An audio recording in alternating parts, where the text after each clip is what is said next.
जड़ कर्म चेतन बंधकारु कर्म के अवसान का, कह कर स्वरूप यथार्थ जग का जो किया उपकार है, उसके लिए जिन वाणी माँ को वंदना शत बार है, वंदना शत बार है, वंदना शत बार है। जैनं जयतु शासनं वन्दितु सौवसिद्धे, ध्रुवमचलमणोवमं गदिं पत्ते वोच्छामि समयपाहुड नमो सुदकेवली भणिदम्। नमः समय साराय स्वानुभूत्या चकासते, चित्स्वभावाय भावाय सर्वभावान्तरच्छिदे, अनन्तधर्मणस्तत्त्वं पश्यन्ति प्रत्यगात्मनः, अनेकान्तमयी मूर्तिर्नित्यमेव प्रकाशताम्।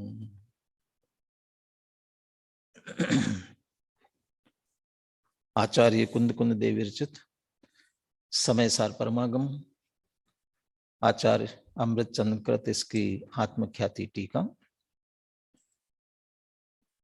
पुण्य पाप अधिकार गाथाओं के आधार से अपना पूर्ण हो गया।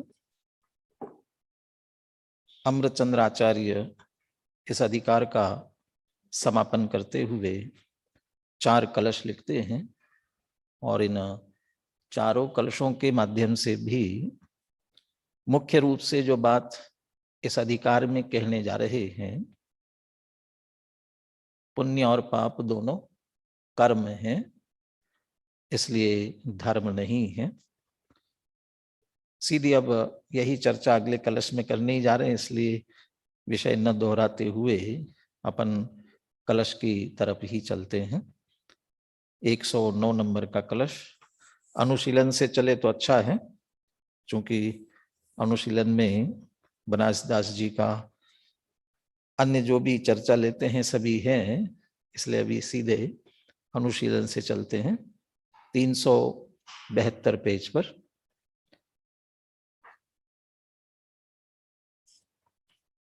कलश का पाठ कर रहा हूं। यह कलश शार्दुल विक्रेडित में लिखा है। कल चर्चा करते हुए जो 160 नंबर की गाथा में आत्मा स्वभाव से तो सर्वज्ञानी सर्वदर्शी है, परंतु उसका स्वभाव निज कर्म मल से लिप्त होता है, इसलिए वह सर्वतः सब कुछ नहीं जान पा रहा है। माने उसका स्वभाव व्यक्त नहीं हो पा रहा है कर्म मल के कारण से। निज कर्म मल कहा था, अमृतचंद्र आचार्य ने उसका भाव लिया था। क्यों भी कर्ममल से क्यों आच्छादित? कर्ममल आए कहां से? अनादि से कर्ममल से लिप्त हो किस कारण से? अपने ही पुरुषार्थ के अपराध से। स्वपुरुष अपराध, अपने ही पुरुषार्थ का अपराध है। यदि सीधा कहा है कि पुरुषार्थहीनता है, अपनी पुरुषार्थहीनता है। इसलिए अमृतचंद्र आचार्य थोड़ा जो संस्कृत में वीर रस वाला छंद है शार्दुल विक्रीडित, उसका प्रयोग करते हुए मानो पुरुषार्थ जगाना चाहते हैं। अब दृढ़ता लाओ, ढीलापन मत रखो। इसके लिए शार्दुल विक्रीडित छंद में लिख रहे हैं। कलश का पाठ करता हूं। संन्यस्तव्यमिदं समस्तमपितः कर्मैव मोक्षार्थिनां, संन्यस्ते सति तत्र का किल कथा पुण्यस्य पापस्य वा, सम्यक्त्वादि निज स्वभाव भवनात् मोक्षस्य हेतुर्भवन्, नैष्कर्म्य प्रतिबद्धमुद्धत रसम ज्ञानम स्वयं धावति। अमृतचंद्र आचार्य कहते हैं इस अधिकार में हमने तर्क से, युक्ति से, दृष्टांतों से ये बहुत अच्छी तरह से सिद्ध किया कि समस्तम कर्म एव संन्यस्तव्यम, इदम कर्म समस्तम, सारे ही कर्म छोड़ने योग्य हैं। किसे? ये मोक्षार्थिना। मोक्षार्थिना क्यों कह रहे हैं? इस संसार में भ्रमण करना हो तो चलते रहो, क्योंकि जब तक शुभाशुभ भाव और आश्रव का द्वार खुला रहेगा तो संसार तो चलने वाला है। लेकिन यदि मोक्षार्थी है तो समस्तम अपि कर्म संन्यस्तव्यम, यह समस्त कर्म ही छोड़ने योग्य हैं। अब अगली पंक्ति में कह रहे हैं कि समस्त कर्म कहने पर ध्यान नहीं जाता ना, इसलिए कह रहे हैं क्योंकि सामने से तत्काल आता है कि नहीं उसमें दो हैं, एक पुण्य है और एक पाप है, एक शुभ है और एक अशुभ है। तो उसमें से अशुभ तो छोड़ने योग्य है, पाप तो छोड़ने योग्य, पुण्य तो नहीं है ना।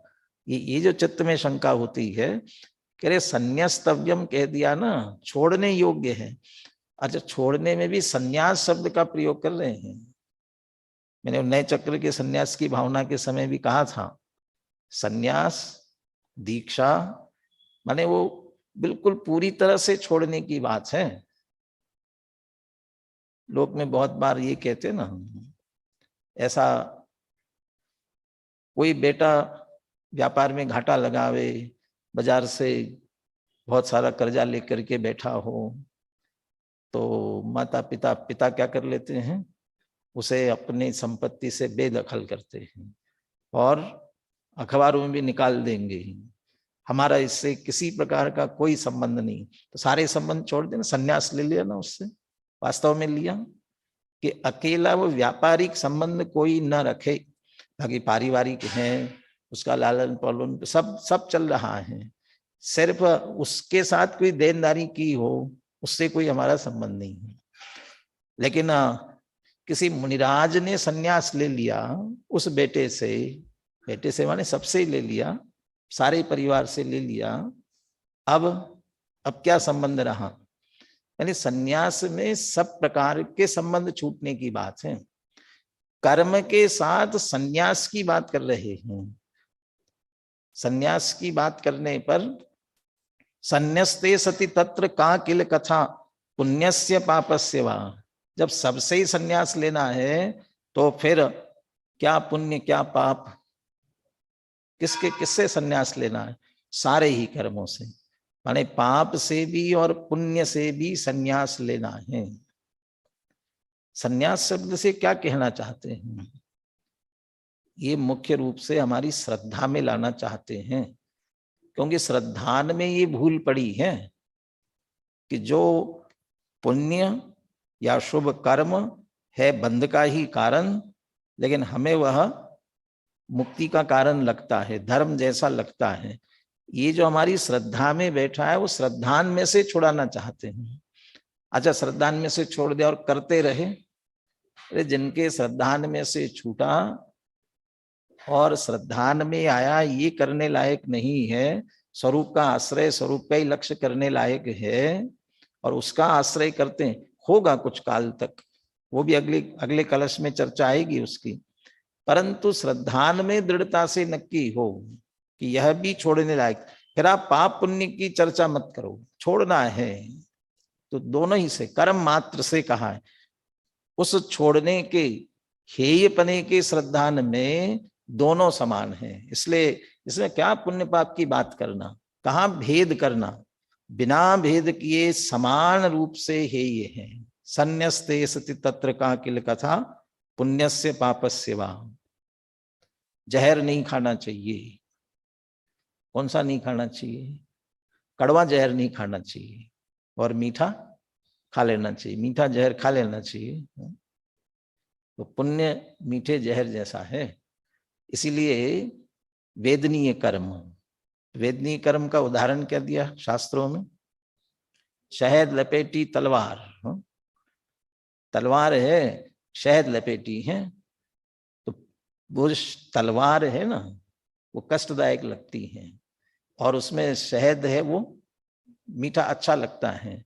ऐसा ही पाप और पुण्य दोनों को एक साथ समझाने के लिए उदाहरण दिया भैया। लेकिन वह शहद के चक्कर में चाटोगे तो जीभ कटने वाली है, सुख के चक्कर में, धर्म के चक्कर में पुण्य को अपनाओगे तो भी वही हानि होने वाली है। इसलिए पुण्य पाप का भेद मत करो, सब एक साथ, क्योंकि वो बंध का कारण ही निश्चित है। और जब दोनों का, पुण्य पाप का भेद न करते हुए दोनों का त्याग कर देने पर संन्यस्ते सती क्या होगा? सम्यक्त्वादि निज स्वभाव भवनात् मोक्षस्य हेतुर्भवन नैष्कर्म्य प्रतिबद्ध मुद्धत रसम ज्ञानम स्वयं धावती। जब आपने पुण्य पाप शुभ अशुभ दोनों से संन्यास लिया, दोनों से दृष्टि फेरी, तो क्या होगा? पीछे भी एक बात की थी, जब आपने सारे ही कर्म निषिद्ध कर दिए तो फिर जो निवृत्ति में शामिल ऐसे मुनिराज है वे क्या करेंगे? उनके लिए क्या शरण है? तो क्या उत्तर दिया था? भाई उनका ज्ञान उनके पास में है, वो शरण है। ऐसे यहां कहते हैं दोनों ही कर्मों का निषेध किया तो कर्म छूट गए, तो क्या रहा? निष्कर्म, नैष्कर्म्य। तो निष्कर्मता से प्रतिबद्ध हुए, नैष्कर्म्य प्रतिबद्ध, निष्कर्म हुए। और जैसे ही निष्कर्म हुए उद्धत रसम ज्ञानम, तब तो ज्ञान और अपने उद्धत अच्छी तरह से प्रकट होता हुआ पूर्ण, माने उद्धत रसम, उद्धत रस का हिंदी में क्या लिया? रसिक ज्ञान लिया। उद्धत रस जिसका रस प्रकट हो रहा है, जिसमें रस आ रहा है। अभी तो इनमें उलझने के कारण से ज्ञान का रस नहीं आ रहा था, अब निष्कर्म हुए तो ज्ञान का रस, उद्धत रसम ज्ञानम, ऐसा ज्ञान। और वो ज्ञान अब सम्यक हुआ है। अभी तो शुभाशुभ भाव में उलझा हुआ था ना, अब सम्यक हुआ, तब सम्यक्त्वादि निज स्वभाव भवनात्, उस ज्ञान के प्रकट होने से सम्यक्त्वादि निज के स्वभाव ये होते हुए भाव भवनात् और मोक्षस्य हेतुर्भवन, अब वह ज्ञान मुक्ति का कारण बना। माने जो ज्ञान शुभाशुभ भावों में अटका है वह मुक्ति का कारण नहीं है। तीन प्रकार की चेतना, दो प्रकार की कहो, ज्ञान चेतना और अज्ञान चेतना। ये शुभाशुभ भाव, ये कर्म चेतना, और इसका फल भोगने की इच्छा हो तो कर्म फल चेतना। माने शुभाशुभ कर्म में अटकना कर्म चेतना और कर्म फल चेतना अज्ञान चेतना ही है।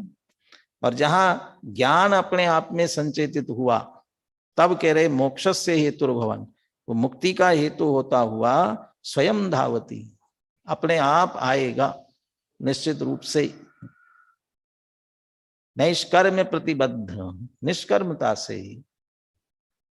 इसलिए वो ध्यान के लक्षण में कह दिया ना, मां चिट्ट मां जंप मां चिंत किम भी जेण हो ही थिरो, क्योंकि स्थिरता चाहिए। अप्पा अप्प में रहो, इनमेव परम हवे ध्यानम। आत्मा आत्मा में स्थिर हो, ये सर्वोत्कृष्ट ध्यान क्यों नहीं हो पा रहा है? ये उपयोग की चंचलता। तो कर्म उपयोग की चंचलता में उलझा रहे हैं, कर्म में उलझा रहे हैं, इसलिए ज्ञान प्रकट नहीं हो पा रहा है, ज्ञान ज्ञान में स्थित नहीं हो पा रहा है। और जैसे ही कर्मों से हुआ निष्कर्म, जैसे ही निष्कर्म हुआ उद्धत रसम ज्ञान, ज्ञान स्वयं ही उद्धतता से प्रकट होते हुए निज रस से स्वयं दौड़ता हुआ। बहुत अच्छा इसका अनुवाद नीचे किया हुआ है। तब ज्ञान दौड़ा आएगा, अपने आप स्वरूप की तरफ दौड़ता हुआ सहज आने वाला है। श्लोकार्थ पढ़ता हूं मैं। मोक्षार्थियों के लिए समस्त ही कर्म त्याग करने योग्य हैं।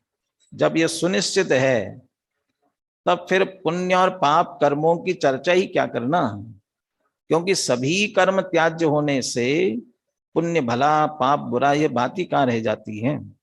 ऐसी स्थिति होने पर, ऐसा निर्णय होने पर सम्यक्त्वादि निज स्वभाव के परिणमन से मोक्ष की कारणभूत निष्कर्म अवस्था का रसिक ज्ञान, क्योंकि अब रसिक वो कर्म करना रहा नहीं ना ज्ञान को, इसलिए उन सबसे रहित और ज्ञान का श्रद्धान, ज्ञान का ज्ञान, ज्ञान का आचरण, ज्ञान की लीनता, इसके द्वारा सम्यक्त्वादि निज स्वभाव के परिणमन से, और ये मोक्ष की कारणभूत और ये निष्कर्म अवस्था, ये निष्कर्म अवस्था माने कुछ नहीं कर रहे हैं क्या, निष्कर्म माने जड़ जैसे हो गए निष्कर्म। वास्तव में तो ये सर्वोत्कृष्ट पुरुषार्थ, निष्कर्म में ऐसा लगता है कि ये तो पुरुषार्थहीन हो गया, ये असली पुरुषार्थ है, निष्कर्म पना असली पुरुषार्थ है। आत्मा का तो, आत्मा की वास्तव में सक्रियता यहां से हुई है प्रारंभ, तो ज्ञान ज्ञान की तरफ आया, तो निष्कर्म तो वो कर्म शुभाशुभ भाव की अपेक्षा निष्कर्म कह रहे हैं। यहां तो ये उद्धत रसम, अब तो और तेजी से दौड़ता हुआ, अब तो सक्रिय हो गया ना, ये स्वरूप में सक्रिय हुआ। अभी तो पर की तरफ था इसलिए स्वरूप नहीं संभाल पा रहा था, अब स्वरूप में सक्रिय हुआ। निष्कर्म अवस्था का रसिक ज्ञान स्वयं ही दौड़ा चला आता है। तो अच्छी तरह से ये निर्णय कराने के लिए इस कलश में ये बात कही। हम सुनील जी से कलश और पद्यानुवाद सुनते हैं।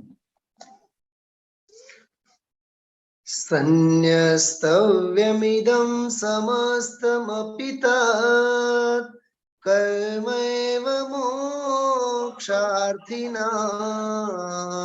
संन्यस्ते सति तत्र का किल कथा पुण्यस्य पापस्य वा सम्यक्त्वादि निज स्वभाव भवनात् मोक्षस्य हेतुर्भवन्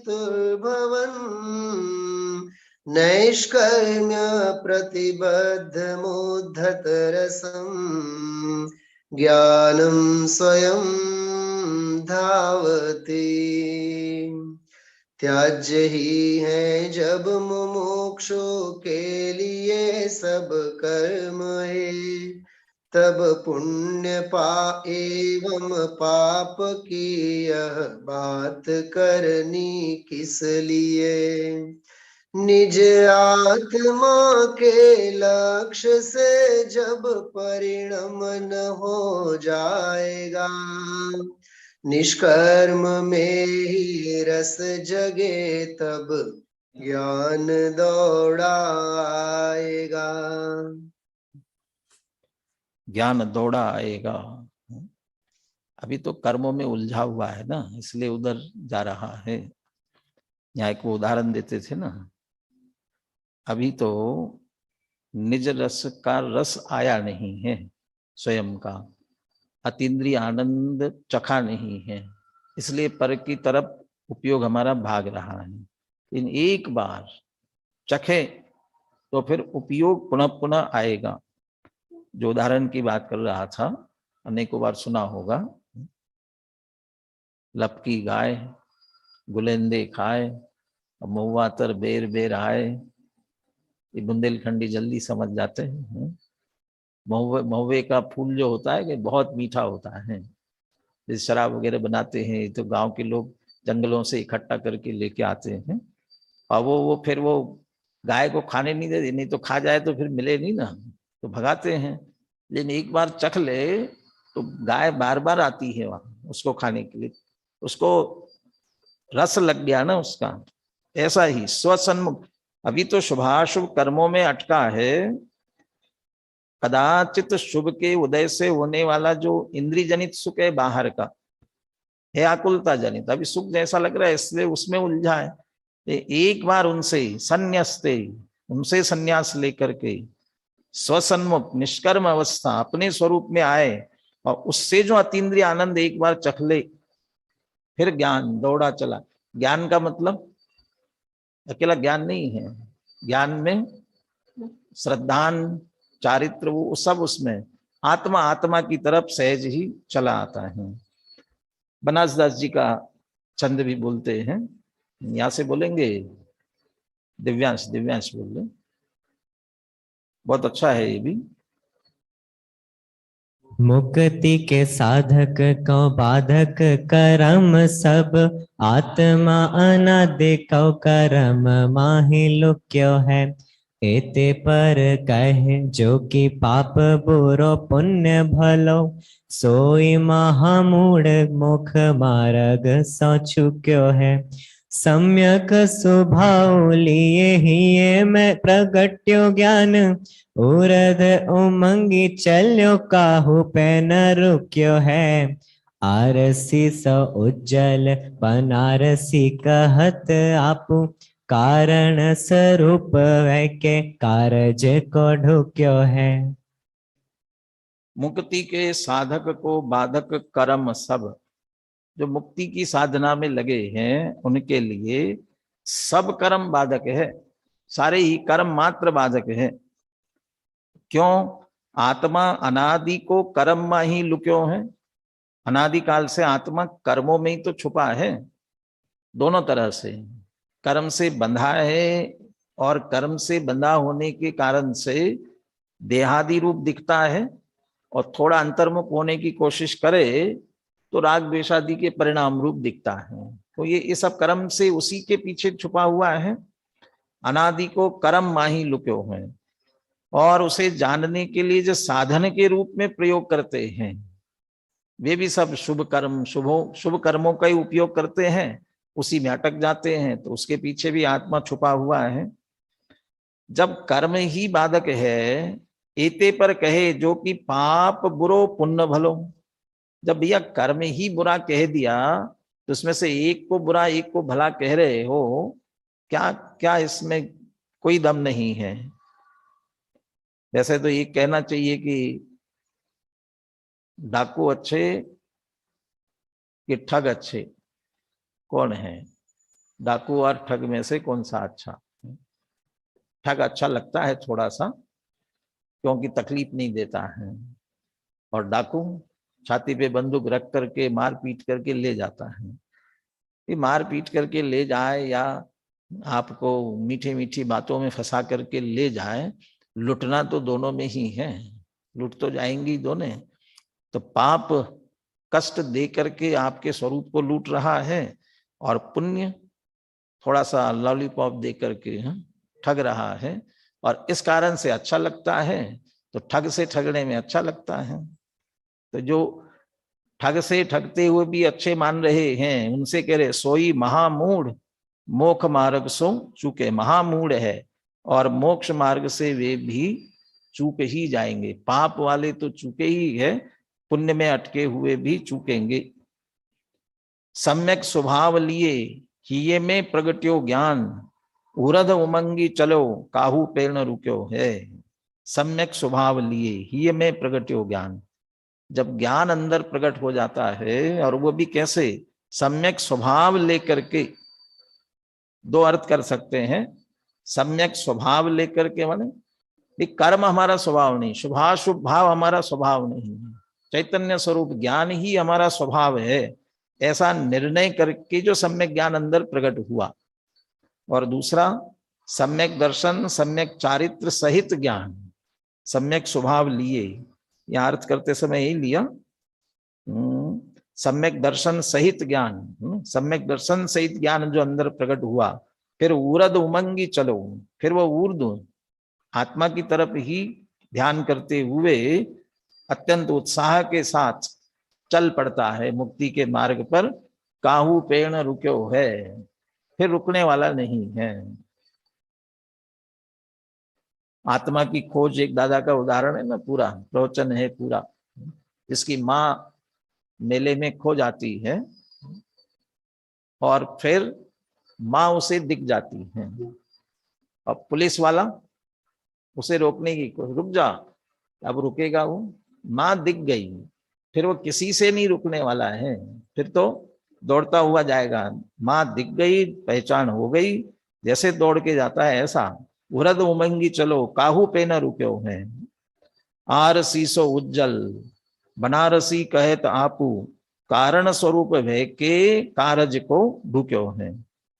बनारस दास जी कहते हैं वो जो ज्ञान प्रकट हुआ है वह दर्पण जैसा निर्मल है।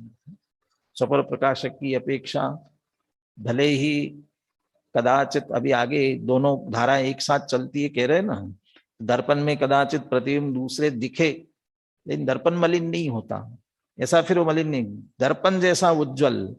और बनारस दास जी कहते हैं अपने आप कारण स्वरूप भय के स्वयं ही मुक्ति का कारण होता हुआ कारज को ढूक्यो है, कार्य की तरफ बढ़ता चला जा रहा है। और कार्य क्या है? मोक्ष मार्ग कारण है, मुक्ति उसका कार्य है। तो ये ज्ञान इस तरह से मोक्ष मार्ग के लिए कारण रूप होता हुआ मुक्ति रूपी कार्य की सिद्धि निश्चित रूप से करता है। सारे ही कर्म निषिद्ध कहे गए हैं, तो पाप और पुण्य में अंतर नहीं है।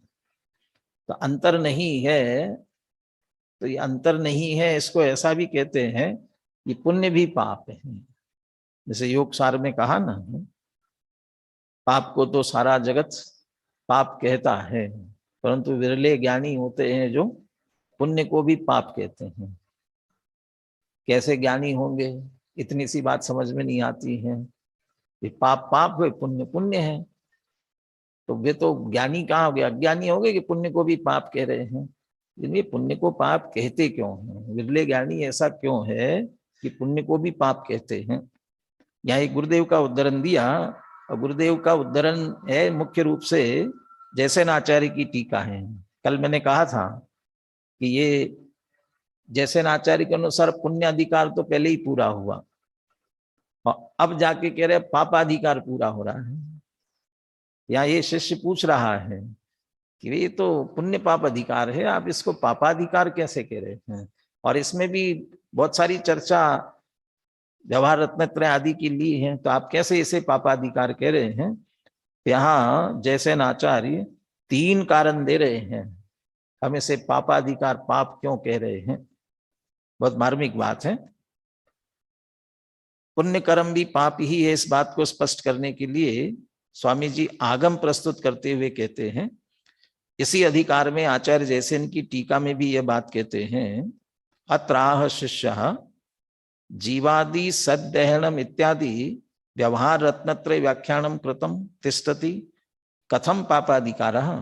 इस अधिकार में तो आपने जीवादि का श्रद्धान करना, सम्यक दर्शन है इत्यादि की चर्चा की है। और ये व्यवहार रत्नत्रय 2 दृष्टियों से, एक तो भेद पूर्वक भेद रूप किया है, जीवादि का श्रद्धान शास्त्रों का ज्ञान, इस तरह जब भेद करते हैं तब भी व्यवहार रत्नत्रय कहते हैं। और तीनों एक आत्मा की तरफ होते हैं तो निश्चय कहलाते हैं। और निश्चय मोक्ष मार्ग रूप रत्नत्रय के भी भेद करे तो भी व्यवहार हो जाता है। दंसरणान चरितानि सेविदव्वाणि साहुणानिच्चम, ये व्यवहार है। ये सम्यक दर्शन ज्ञान चारित्र, निश्चय सम्यक दर्शन ज्ञान चारित्र, लेकिन 3 भेद किए इसलिए व्यवहार। और तानि पुण्य जान तिन्नि भी अपाणम चैव निश्चयदो, एक आत्मा तो अभेद होने से निश्चय होता है। या करें आप वो यदि व्यवहार से भी लिया तो शुभ भाव होता ना, पुण्य होता ना, आप पापाधिकार कैसे कह रहे हैं? जैसे आचार्य के शब्दों में देखिए, यद्यपि, ये लीजिए, इसको आगे लीजिए, संस्कृत के उद्धरण संयम, यद्यपि व्यवहार मोक्ष मार्गो निश्चय रत्नत्रयस्य उपादेय भूतस्य कारणभूतत्वात् उपादेयः परंपरया जीवस्य पवित्रता कारणात् पवित्रः तथापि बहिर्द्रव्यालंबनेन पराधीनत्वात् पतति नश्यति इति एकम कारणम। जो व्यवहार मोक्ष मार्ग है, जो शुभ भाव रूप है, पुण्य रूप कहते हैं, वह है कैसा? निश्चय रत्नत्रयस्य उपादेय भूतस्य कारणभूतत्वात्, जो निश्चय रत्नत्रय है उपादेय भूत, उसका कारणभूत है। ये भी ध्यान रखें, जब अंदर निश्चय रत्नत्रय हो और उसके साथ बाहर व्यवहार रत्नत्रय हो, तब तो उसे कारण कार्यपना घटित होगा। है ही नहीं तो किसका कारण कार्यपना? तो उससे तो जो बंद हो रहा है वो वही उसका कार्य होगा। लेकिन जहां है साथ में, इसलिए टोडरमल जी जैसे निमित्त और सहचारी कहते हैं, उसी की बात है। तो कहते हैं वो उपादेय तो निश्चय रत्नत्रय ही है, और उसका कारणभूत होने से उपादेय, उसे भी उपादेय कहते हैं। अब परंपरा जीवस्य पवित्रता कारणात् पवित्र, परंपरा से पवित्रता का कारण है, क्योंकि उसकी स्थिति में रहते हुए, उस भूमिका में रहते हुए वो शुद्धता को प्राप्त करता है, इसलिए उसे भी पवित्रता का कारण होने से उसे भी पवित्र कहते हैं। तथापि है कैसा? बहिर्द्रव्य आलम्बनेन पराधीनत्वात् पतति, लेकिन पर द्रव्य के आलम्बन से होता है, इसलिए पराधीन है, इसलिए पतति, गिरता है। कहां से गिरता है? स्वरूप से गिरता है। मुनिराज के छठे सातवां शुद्धोपयोग का, तो छठा शुभोपयोग का। अब छठवें में शुभोपयोग में आए हैं तो स्वरूप से तो पतित हुए ना, पतति नश्यति, स्वरूप स्वभाव का तो उस समय घाती हुआ, इसलिए कहते हैं पतति इति पापम, इसलिए वह पाप है। एक पहला कारण, एकम कारणम। अब दूसरा, अपन संस्कृत लेते हैं सीधा। निर्विकल्प समाधि रताणाम व्यवहार विकल्पालंबनेन स्वरूपात पतितम भवति इति द्वितीयम कारणम। वो उनके साथ साथ निश्चय व्यवहार वाले व्यवहार रत्नत्रय में अटके उनकी पहली बात की। अब कहते हैं निर्विकल्प समाधि में लीन है, जैसे सात्विक गुणस्थानवर्ती मुनिराज, और व्यवहार का विकल्प आ गया और उसका आलंबन ले लिया, तो स्वरूप से पतित हुए। तो पतित हुए इसलिए पाप। इति द्वितीयम कारणम इति निश्चय नयापेक्षया पापम। निश्चय नयापेक्षा, वो निश्चय में स्थित नहीं हुए इसलिए पाप समझ लेना। लेकिन जो हिंसा झूठ चोरी कुशील वाले पाप है, वैसे पाप मत समझ लेना उसे, इसलिए निश्चय नयापेक्षा पहले कह दिया। अब तीसरा कारण क्या देते हैं? वो ये तो बात होगी, वो जीवादि सद्दहनम वाली बात आई थी उसके संदर्भ में, लेकिन तो अकेले हमने उसकी बात नहीं की ना इस अधिकार में। साथ में ये भी कहा था ना, वो सम्यक्त्वादि के घातक कौन है कि मिथ्यात्वादि के हैं। मिथ्यात्वादि भाव मल और साथ में मिथ्यात्वादि कर्म, उनकी भी बात की थी ना। अथवा सम्यक्त्वादि विपक्ष भूतानाम मिथ्यात्वादि नाम व्याख्यानम कृतम इति वा पापाधिकारः। लेकिन मिथ्यात्वादि का वर्णन किया ना, पाप कहाँ हुए? तो कल भी चर्चा करते हुए कहा था मैंने, ये आघाती में पाप पुण्य का भेद पड़ता है, लेकिन घाती कर्म में वे सब क्या है? वे सब पाप ही तो है। इसलिए मिथ्यात्वादी की चर्चा की, वे घाती कर्म, घात करने वाले, उनकी बात आई, इसलिए इसकी चर्चा आने से भी क्या है, ये पापाधिकार ही है। सीधे 375वें पेज पर गुरुदेव का उद्धरण ही चल रहा है अभी। ये आचार्य कुंद कुंद देव ने भी प्रवचन सार की 77वीं गाथा में कहा है, पुण्य व पाप में कोई अंतर नहीं है, ऐसा जो नहीं मानता वह मोह मिथ्यात्व से आच्छादित है। पुण्य पाप में अंतर नहीं है, जो न माने बात यह, और संसार सागर में भ्रमे मद मोह से आच्छन्न वो। ये गाथा का पद्यानुवाद है ना। अथवा पुण्य व पाप में अंतर नहीं होते हुए भी जो उन दोनों में अंतर है ऐसा मानता है, वह मोह से मिथ्यात्व से आच्छादित रहता हुआ अपार संसार में डोलता है। पुण्य व पाप दोनों ही सामान्य रूप से बंध रूप होने पर भी जो पुण्य को अच्छा व पाप को बुरा मानता है वह घोर संसार में रखड़ेगा। अहो मात्र कुंद कुंद ही नहीं, सर्व दिगंबर संत इस सनातन वीतरागी जैन दर्शन के प्रवाह का ही पोषण करते हैं। क्यों जिनवाणी लिख रहे हैं ना, तो वीतरागता की पोषक ही जिनवाणी कहलाती है। तो शुभ राग का पोषण कैसे किया जा सकता है? आचार्य कुंद कुंद आज से 2000 वर्ष पूर्व हुए, आचार्य अमृतचंद्र उनके बाद आज से 1000 वर्ष पूर्व हुए, तथा आचार्य जयसेन आज से 900 वर्ष पूर्व हुए, अर्थात आचार्य अमृतचंद्र से 100 वर्ष बाद आचार्य जयसेन हुए।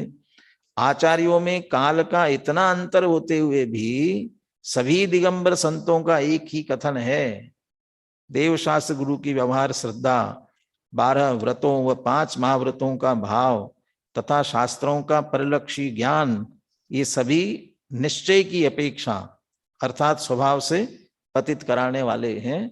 इस कारण से इन्हें पाप कहते हैं। ऐसा भी नहीं करना कि इनको भी पाप कह दिया है तो इसलिए छोड़ो और पाप भी करते रहो, तो प्रयोजन की सिद्धि नहीं होने वाली। ये श्रद्धान की मुख्यता से कह रहे हैं, इसलिए भूमिका अनुसार जहां जो होता है वो होता है, लेकिन उन्हें धर्म मानने का मुख्य रूप से निषेध कर रहे हैं। नहीं तो वो बालक जैसे हो जाएगा, माँ ने कहा सब्जी लाओ, पापा ने कहा स्कूल जाओ, और बेटे ने क्या किया, न सब्जी लेने गया न स्कूल गया, आराम से खेलता रहा। तो मम्मी ने पूछा सब्जी लेने क्यों नहीं गए, पापा ने स्कूल जाने के लिए कहा था। पापा ने पूछा स्कूल क्यों नहीं गए, मम्मी ने सब्जी लेने कहा था। तो दोनों ही छोड़ के खेलने लग गया, मस्त हो गया। ऐसे ही पुण्य धर्म कम से कम सदाचार क्यों नहीं करते हो, ये तो संसार का कारण है, इसलिए नहीं करते हैं। और पाप वो तो छूटता नहीं है, तो छोड़ा नहीं है, मैंने वो भी न छोड़ करके स्वच्छंद होता है, तो स्वच्छंदता का तो निषेध ही है, उसका समर्थन नहीं है इसमें रंच मात्र भी। परंतु जो शुभ क्रिया शुभ भाव उसे धर्म मान करके करेंगे वो ठीक नहीं है। कोई कहेगा ज्ञानियों के जीवन में भी तो शुभाशुभ भाव चलते रहते हैं, उनके भी तो हो रहे हैं, उनके जीवन में है, अभी मोक्ष मार्गी है, तो ऐसा कैसे। अब उसकी बात को आगे कह रहे हैं। अब आगामी कलश में यह कहते हैं कि यद्यपि पुण्य भाव रूप कर्म भी मुक्ति मार्ग का विरोधी भाव है, तथापि ज्ञान धारा और कर्म धारा का एक साथ रहने में कोई विरोध नहीं है। कलश पढ़ता हूं। यावत् पाकमुपैति कर्म विरतिर् ज्ञानस्य सम्यक् न सा कर्म ज्ञान समुच्चयोऽपि वेता तावन्न काचित् क्षति किन्त्वत्रापि समुल्लसत्यवशतो यत्कर्म बन्धायतन् मोक्षाय स्थितमेकमेव परमं ज्ञानं विमोक्तं स्वतः। यावत् पाकम उपैति कर्म विरतिर् ज्ञानस्य सम्यक् न सा ज्ञानस्य सम्यक् कर्म विरतिर् यावत् पाकम न उपैति। ज्ञान की अभी कर्म से विरति हो रही ना, तो पूरी तरह से सम्यक विरति, अच्छी तरह से पूर्ण विरत न हो ना। और पाकम, पाक माने बिल्कुल उत्कृष्ट दशा को, वो पीछे 12वीं गाथा में आया ना, वो पाकोत्तीर्ण स्वर्ण, सोना जो है तपाते तपाते पकाते पकाते बिल्कुल पूरा उत्तीर्ण हो जाता है, वो शुद्ध स्वर्ण हो जाता है। ऐसा ज्ञान भी कर्म की विरति से पाक को प्राप्त न हो अच्छी तरह से, सम्यक माने सीधा है कि पूरी तरह से वीतराग न हो जाए, तब तक क्या दशा हो गई। कर्म ज्ञान समुच्चयापि विहिता तावत, तावत माने तब तक, जब तक पूर्णता नहीं हुई है, ज्ञान प्रकट तो हो गया, पूरा नहीं हुआ है, तब तक क्या होगा, कर्म और ज्ञान समुच्चय एक साथ है। विहिता जिनवानी में भी कहा है, तब तक ये साथ रहेंगे, ये न काचित क्षति, भले ही दोनों रहे लेकिन कोई दिक्कत नहीं है। नहीं ऐसे कैसे दोनों परस्पर विरोधी है, दोनों एक साथ रहे, कैसे दिक्कत नहीं, कि कोई दिक्कत नहीं है। क्यों, दोनों अपना अपना काम करेंगे, एक दूसरे को बाधक नहीं बनेंगे। माने इनमें कार्य की माने ये क्या काम निकलेंगे, फल क्या निकलेगा, इसके अपेक्षा से इनमें विरोध है। बहुत सारे अलग अलग विरोध होते हैं ना, जिसमें एक सहावस्थान विरोध होता है। सहावस्थान माने एक साथ एक जगह नहीं रह सकते, जैसे अंधकार और प्रकाश, ये सब एक साथ नहीं रह सकते हैं। शीतलता और उष्णता एक साथ। कहते ऐसा एक कर्म और ज्ञान जो है ना, इसको धारा शब्द दी, कर्म धारा और ज्ञान धारा। अभी इसमें बनासदास जी का छंद पढ़ेंगे, उसमें शब्द आएगा। माने वो दोनों एक साथ रहे से सअवस्थान विरोध नहीं है, परंतु क्यों, कोई दिक्कत नहीं, चिंता मत करो, क्योंकि अपना अपना काम करेंगे। क्या काम होगा? किंतु अत्रापि समुल्लसत्यवशतो यत् कर्म बंधाय तत्। यहां भी अवशतः कर्म समुल्लसति, किंतु अत्रापि, जब ज्ञान हुआ, पूर्णता नहीं आई, कर्म भी साथ में है, यहां जो कर्म उल्लसित हो रहा है किस कारण से? अवशतः। जिसने सम्यक ज्ञान प्रकट कर लिया, स्वभाव ही आश्रय योग्य है, शुभाशुभ कर्म शुभाशुभ भाव करने लायक ही नहीं है, फिर भी हो रहे हैं, तो बेचारी का वश नहीं चल रहा है। अवशतः हो रहे हैं, लेकिन जितना भी हो रहा है वह भी सब बंधाय तत्, वह भी बंध के लिए, वो बंध ही करेगा। परंतु मोक्षाय स्थितम एकमेव परमम ज्ञानम विमुक्तम स्वतः, उस समय भी ज्ञान जो उससे विमुक्त हुआ है शुभाशुभ भाव से और स्वरूप में स्थित हुआ है, वह एक ज्ञान ही मोक्षाय, वह ज्ञान तो मुक्ति के लिए ही कारण है। माने दोनों अपना अपना कार्य करते जाएंगे, तो दोनों कार्य करते जाएंगे तो फल किसका मिलेगा? जिसकी अधिकता होगी उसका फल मिलेगा। यदि स्वरूप स्थिरता की वृद्धि होगी तो मुक्ति की तरफ जाएगा, लेकिन स्वरूप स्थिरता की कमजोरी रही, बंध हावी हुआ, तो स्वर्गाधिक में जाएगा। थोड़े काल संसार में भ्रमण करेगा, लेकिन पुनः मुक्ति का कारण रूप ज्ञान ये जोर मारेगा और मुक्ति की प्राप्ति निश्चित रूप से होने वाली है। तो ये मुक्ति के मार्ग में दोनों साथ साथ चलते हैं, दोनों अपना अपना काम करते हैं। यहाँ ये भी कहना चाहते हैं, वो आगे आएगा, मोक्ष मार्ग में है इसलिए वो संवर निर्जरा का कारण बनता हो ऐसा नहीं है। वहां होते हुए भी वो अपना ही काम करेगा, बंद का ही करेगा। जब सम्यक दृष्टि ज्ञानी मोक्ष मार्गी मुनिराज, उनके साथ रहने वाला कर्म जितना भी है वह बंधन के लिए कारण बनेगा। शुभ मुनिराज के तो शुभ ही होता है, तो बंध के ही कारण बनता है। तो हमारे तो नीचे दशा वालों के तो अनंत संसार का ही कारण में विपरीत रहा, तो संसार का ही कारण बनने वाला है। गाथार्थ पढ़ता हूं, श्लोकार्थ पढ़ता हूं। जब तक ज्ञान की कर्म विरति पूर्णता को प्राप्त नहीं होती, तब तक कर्म और ज्ञान का एकत्रितपना शास्त्रों में कहा है। तात्पर्य यह है कि तब तक ज्ञान धारा और कर्म धारा के एक साथ रहने में कोई विरोध नहीं है, किंतु इतना विशेष है कि अवश्यपने जो कर्म प्रकट होता है वह बंध का कारण है, और जो स्वतः विमुक्त परम ज्ञान है वह मोक्ष का कारण है। ये जो प्रकरण है, इस प्रकरण में अन्ना जी की याद आती है। अन्ना जी ने इसको लेकर के एक पुस्तक लिखी है, मोक्ष मार्ग की पूर्णता।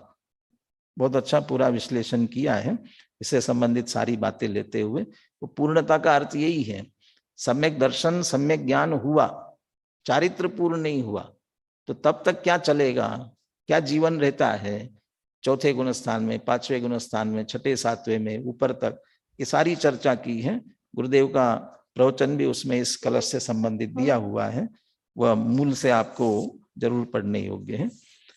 कलश और पद्यानुवाद सुनील जी से सुनते हैं। यावत् पाकमुपैति कर्म विरतिर् ज्ञानस्य सम्यग् न सा कर्म ज्ञान समुच्चयोऽपि विहितस्तावन्न काचित् क्षतिः किन्त्वत्रापि समुल्लसत्यवशतो यत्कर्म बन्धाय तन् मोक्षाय स्थितमेकमेव परमं ज्ञानं विमुक्तं स्वतः। यह कर्म विरति जब तलक ना पूर्णता को प्राप्त हो, हाँ तब तलक यह कर्म धारा ज्ञान धारा साथ हो। अवरोध इसमें है नहीं, पर कर्म धारा बंधमय, मुक्ति मार्ग एक ही है ज्ञान धारा मुक्तिमय। ये विषय आसानी से चित्त में उतरता नहीं है, इसलिए इसके संदर्भ में अन्य ज्ञानियों के क्या कथन है ये भी हम देखते हैं, जिनमें पंडित बनारसी दास जी, पंडित जयचंद जी छाबड़ा, पांडे राजमल जी और पूज्य गुरुदेव श्री। और गुरुदेव श्री और राजमल जी का दोनों का एक साथ इसमें हमें पढ़ने के लिए मिलेगा। अभी हम बनास दास जी का छंद सुनते हैं, सुनील जी से ही सुनते हैं बनास दास जी का छंद। जो लो अष्ट कर्म को विनाश नाही सर्वथा, तो लो अंतरात्मा में धारा दोई वरनी। एक ज्ञान धारा एक शुभाशुभ कर्म धारा, दोहों की प्रकृति न्यारी न्यारी न्यारी धरनी। इतनो विशेष जो कर्म धारा बंध रूप, पराधीन सकति विविध बंध करनी। ज्ञान धारा मोख रूप मुख की करन हार, दुख की हरन हार भव समुद्र तरनी। ये बिल्कुल ही वह सीधी पाकम उपैति लिया था ना, माने बिल्कुल अंतिम। इसलिए बनारस दास जी आठों कर्म के विनाश की बात करते हैं तब तक, लेकिन वास्तव में तो 10वें गुणस्थान समझ लीजिए, जहां तक राग है, रागांश है, क्षीण मोह हो गया, मोह ही नहीं बचा तो शुभाशुभ कहाँ से होंगे। परंतु सीधा वहां तक लेने की दृष्टि से, जोलो अष्ट कर्मों को विनाश ना ही सर्व था, आठों कर्मों का पूर्ण विनाश नहीं होता तब तक। तोलो अंतर आत्मा में धारा दोई वर्णी, दोनों धाराएं चल रही हैं, एक ज्ञान धारा एक शुभाशुभ कर्म धारा। दोहों की प्रकृति न्यारी न्यारी न्यारी धरनी, दोनों की प्रकृति अलग अलग है और धरनी भी, आधार भी अलग अलग है। एक का आधार वो शुभाशुभ भाव ही है और एक का आधार ज्ञान है। संवर अधिकार के प्रारंभ में आएगी चर्चा, उपयोग उपयोग में है और क्रोधादि क्रोधादि में है, वो उसका आधार वही है। दोनों में प्रदेश भेद की बात आएगी।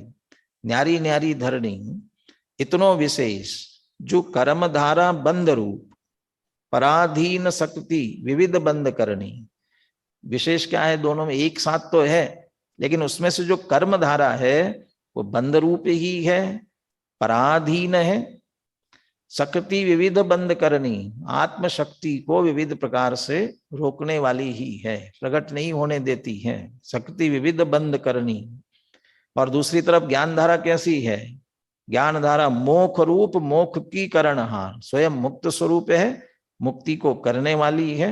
दोख की हरणहार, सारे दोषों को सारे दुखों को नष्ट करने वाली है। और भव समुद्र तरणी, संसार रूपी समुद्र से पार उतारने वाली ज्ञान धारा ही है। तो सीधा कहते हैं वहां भी कर्म धारा बंद ही कराती है। कहाँ कर्म में उलझते हो, ज्ञान स्वरूप का आश्रय करने का प्रयास करना चाहिए।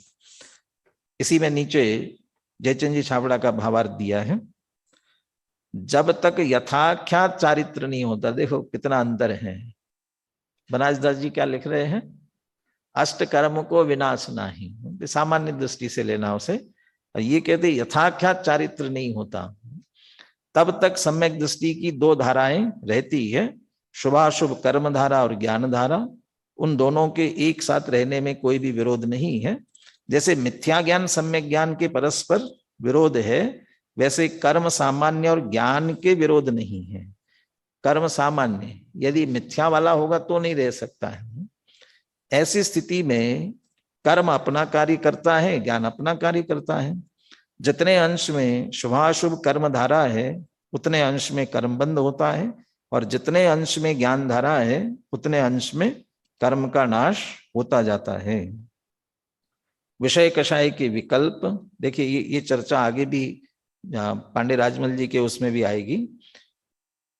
कौन से माने कर्म धारा कौन कौन सी, विषय कषाय के विकल्प, ये 5वें गुण स्थान तक ही। यहाँ व्रत नियम के विकल्प, ये तो ऊपर तक भी चलेंगे। अथवा शुद्ध स्वरूप का विचार तक भी, शुद्ध स्वरूप का विचार जब तक विकल्प रूप है वह शुभ राग ही कहलाता है। ये सभी कर्म बंध का कारण है। शुद्ध परिणति रूप ज्ञान धारा ही मोक्ष का कारण है। शुद्धोपयोग नहीं कह रहे हैं, शुद्ध परिणति। क्या अंतर होगा? छठे गुण स्थान में हम शुभोपयोग की बात तो कर रहे हैं, लेकिन वहां शुद्ध परिणति जितनी है 3 कषाय चौकड़ी के अभाव वाली, वो तो ज्ञान धारा है, उससे तो संवर निर्जरा ही बराबर हो रही है। देखो यहाँ व्रत नियम के विकल्पों और शुद्ध स्वरूप के विचारों को भी कर्म बंध का कारण कहा है। इस संदर्भ में स्वामी जी की विचार भी द्रष्टव्य है और इसी में पांडे राजमल जी की चर्चा आएगी। भगवान, देखिए बहुत अच्छा वाक्य लिखा है, 3 दशा की बात कर रहे हैं गुरुदेव। भगवान केवली संपूर्ण अबंध है, मिथ्या दृष्टि को संपूर्ण बंद है, और मोक्ष मार्गी समकिति साधक जीव को कुछ बंद है कुछ अबंध है। ये बीच की स्थिति वाला है ना। समकिति धर्मी को कुछ कर्मों के बंध का अभाव है और कुछ कर्म बंध का सद्भाव है। जैसे चौथे गुण स्थान में आए तो 41 प्रकृतियों की कर्म बंध विच्छुत्ति हो जाती ना, तो उतने छूट गए, बाकी के हो रहे हैं। ऐसे ही आगे आगे बंध विच्छुत्ति होती जाती हैं। दोनों एक साथ होते हैं। द्रव्य स्वभाव के स्पर्श से साधक को सम्यक दर्शन ज्ञान चारित्र रूप स्वभाव प्रकट होता है।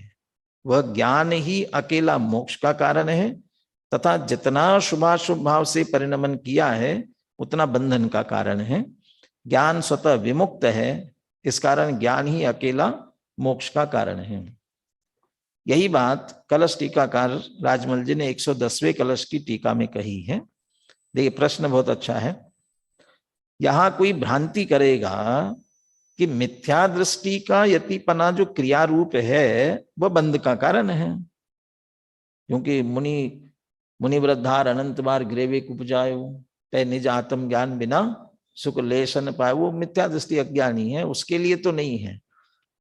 सम्यक दृष्टि का शुभ क्रिया रूप यतिपना है, वह तो मोक्ष का कारण है। तो सम्यक दृष्टि का माने चौथे गुणस्थान में ही यतिपना हो गया क्या? सम्यक दृष्टि का यतिपना माने सम्यक दर्शन सहित, भावलिंग सहित जो बाहर की क्रिया है उसकी बात कर रहे हो। सम्यक दृष्टि तो है ना, इसका मतलब चौथे गुणस्थान मत लेना। वे छठे सातवें गुणस्थान वर्ती मुनिराज ही माने सही मुनि जो है उनकी जो क्रिया है शुभ क्रिया माने द्रव्य लिंग समझ लीजिए, वह तो मोक्ष का कारण है। क्योंकि अनुभव ज्ञान तथा दयाव्रत तप संयम रूप क्रिया दोनों मिलकर ज्ञानावरणादि कर्म का क्षय करते हैं, ऐसी प्रतीति कुछ अज्ञानी जीव करते हैं। ज्ञान क्रियाभ्याम मोक्षः, चर्चा आई ना कर्ता कर्म अधिकार में प्रारंभ में। ज्ञान क्रिया ये आई, अगले कलश में चर्चा आने वाली है। ये दोनों का कैसा आपस में सुमेल है ज्ञान और क्रिया का, उसकी आएगी चर्चा। यहाँ क्या उत्तर देते देखें, वहां समाधान यह है, जितनी शुभ अशुभ क्रिया बहिर्जल्प रूप विकल्प अथवा अंतर्जल्प रूप अथवा द्रव्यों की विचार रूप अथवा शुद्ध स्वरूप का विचार इत्यादि समस्त कर्म बंधन का कारण है, ऐसी क्रिया का ऐसा ही स्वभाव है। वो क्रिया ऐसी है, वो क्रिया का स्वभाव है, वो किसकी है ये अंतर नहीं पड़ेगा कहते हैं। शुद्ध स्वरूप परिणमन मात्र से मोक्ष है, जो कि एक ही काल में सम्यक दृष्टि जीव को शुद्ध ज्ञान भी है, क्रियारूप परिणमन भी है, तो भी क्रियारूप जो परिणाम है उससे केवल बंध होता है, कर्म का क्षय एक अंश भी नहीं होता, ऐसा वस्तु का स्वरूप है। सहारा किसका? सहारा किसका का मतलब ये वस्तु का स्वरूप ऐसा है तो इसमें कौन क्या करेगा। उसी काल में शुद्ध स्वरूप अनुभव ज्ञान भी है उस ज्ञान से कर्म क्षय होता है, एक अंश मात्र भी बंद नहीं होता। वस्तु का ऐसा ही स्वरूप है, ज्ञान से नहीं होगा और कर्म से होगा। तथा वहीं पर आगे प्रश्न उठाकर कहा है, ये गुरुदेव कहते जा रहे हैं पांडे राजमल जी की टीका में से, एक जीव में ही एक काल में ज्ञान व क्रिया दोनों ही किस प्रकार होते हैं? समाधान यह है कि विरुद्ध तो कुछ नहीं है, कितने ही काल तक दोनों होते हैं, ऐसा ही वस्तु स्वरूप है। परंतु विरोध जैसा लगता है, तथापि सब अपने अपने स्वरूप से हैं, कोई किसी का विरोध तो करते नहीं है। और इसको भी कह रहे कि ये भी वस्तु का स्वरूप है। अब कहेंगे जड़ा और चेतन एक साथ कैसे रहते हैं? धर्म अधर्म परस्पर एक दूसरे के विरुद्ध कैसे रहते हैं? रहते हैं, सहज वस्तु का स्वरूप है ऐसा ही। इस प्रकार ज्ञान स्वरूप भगवान आत्मा अपने में एकाग्र होकर प्रवर्तमान जितनी ज्ञान धारा है, उतना उतना संवर निर्जरा का कारण है, उसमें किंचित भी बंध का कारण नहीं है। और बहिर्मुख पने से प्रवर्तती जितनी शुभाशुभ राग धारा है, उतनी बंध का कारण है, उसमें एक अंश भी संवर निर्जरा का कारण नहीं है। ये बहिर्मुख पने से प्रवृत्ति, ये जो शब्द है ना, ये तो 6वें गुण स्थान तक बहिर्मुख पने प्रवृत्ति, लेकिन सैनी चढ़ते हुए भी जिसको अबुद्धि पूर्वक राग कहते हैं, रागांश जितना शेष होगा, अब वहां लक्ष्य तो सीधा कोई बहिर्मुख नहीं है, अंदर अंदर ही है उपयोग, लेकिन अपूर्णता के कारण, पूर्णता नहीं है ना, तो अपूर्णता में जितना राग है वो अपना काम तब भी करता रहेगा। भावलिंगी मुनिवरों को जो पंच महाव्रत के परिणाम हैं, वे बंध के कारण हैं, तथा एक शुद्ध परिणति रूप ज्ञान धारा ही मोक्ष का कारण है। अंतिम वाक्य इस पैराग्राफ का, कथनचित ज्ञान धारा कथनचित राग धारा मोक्ष का कारण हो, ऐसा वस्तु का स्वरूप नहीं है। दोनों पे से कथनचित कथनचित लगा लो, ऐसा नहीं होगा। उसमें से राग है वो बंध का ही कारण है, और ज्ञान है वह मोक्ष का ही कारण है। जगत के जीवों को शुभ भाव में धर्म बुद्धि का संस्कार पड़ गया है, उसके प्रति विशेष लगाव हो गया है, उसमें से धर्म बुद्धि का संस्कार छूटता नहीं है। इस कारण शुभ भाव से लाभ होता है ऐसा कोई कहते हैं तो प्रसन्न हो जाते हैं। वृत्ति के अनुसार उपदेश मिला तो ठीक लगता है, परंतु भाई यह मान्यता बड़ी भारी मिथ्यात्व नामक शल्य है। पंडित खीमचंद भाई सूत्रात्मक वाक्य बोलते थे ना, तो एक बात कहते थे वो, वृत्ति अनुसारे उपदेश तो अनेक बार सुना, लेकिन उपदेश अनुसार वृत्ति कभी बनाई नहीं। भाई इसीलिए संसार है। वृत्ति अनुसार उपदेश माने हमें जो अच्छा लगता है, ये शुभ भाव का वर्णन अच्छा लगता है, इसमें उपाधि बुद्धि पड़ी है, इसकी बात आती है तो प्रसन्नता लगती है, और इसको हे कहते हैं तो तत्काल ये गलत बोल रहे हैं और ये विरुद्ध बोल रहे हैं, रुचती नहीं बात। ये वृत्ति हमारे अंदर जो वृत्ति पड़ी उसी के अनुसार लगे वो भाएगा। और उपदेश अनुसार वृत्ति जिनवानी कह रही है ना, दोनों है ये है, और अपना स्वरूप ही आश्रय करने योग्य है, उसके अनुसार हम अपनी वृत्ति बनावे। एक बच्चे को बहुत बुखार हो रहा था बहुत दिनों से, अब देखने आए तो सब लोग सलाह देते ना, इंडिया में तो यही है, सब जगह उपदेशक मिल जाते हैं, तो सलाह दे रहे थे सब, इसको कुनेन की गोली खिलाओ, ये खिलाओ, तो सब कहेंगे कहेंगे। लेकिन एक अम्मा जी पीछे से बोल रही थी इसको हलवा खिलाओ, तो बच्चे ने कहा इनकी बात मत सुनो, किसकी सुनो? वो अम्मा जी जो कह रही वो सुनो, वो क्या कह रही सुनो। भैया तुमको इतनी दिक्कत है, वो तुम्हारी मौत कह रही है। अब वो बच्चे को वो क्यों अच्छा लग रहा है? क्योंकि उसे वो खाना अच्छा लगता है, तो वो बाकी का उपदेश तो जो दूसरे कह रहे हैं, जो उस रोग के प्रतिरोधक है वो लेगा तो उसका भला होगा ना। तो ये वृत्ति अनुसार, इस प्रकार इस कलश में यह बात एकदम साफ हो गई है। भले ही छद्मस्त ज्ञानी धर्मात्माओं के ज्ञान धारा कर्म धारा एक साथ रहती हो, तथापि यह बात भी स्पष्ट ही है, कर्म धारा बंध का ही कारण है। इस कारण हे है, त्याज्य है, मुक्ति का कारण होने से ज्ञान धारा उपादेय है, विधेय है, साक्षात धर्म है। हमारे जीवन में भी ऐसी ज्ञान धारा शीघ्र प्रकट हो, इसी मंगल भावना के साथ अभी की चर्चा पूर्ण है।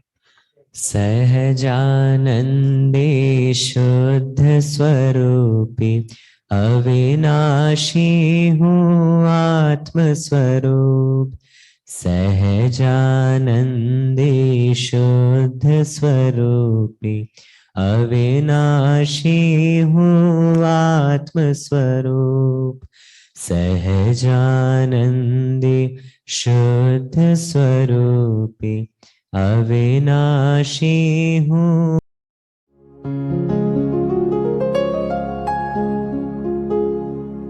निज निधि निज में बताए यह अनंत उपकार है, उसके लिए जिन वाणी माँ को वंदना शत बार है, वंदना शत बार है, वंदना शत बार है।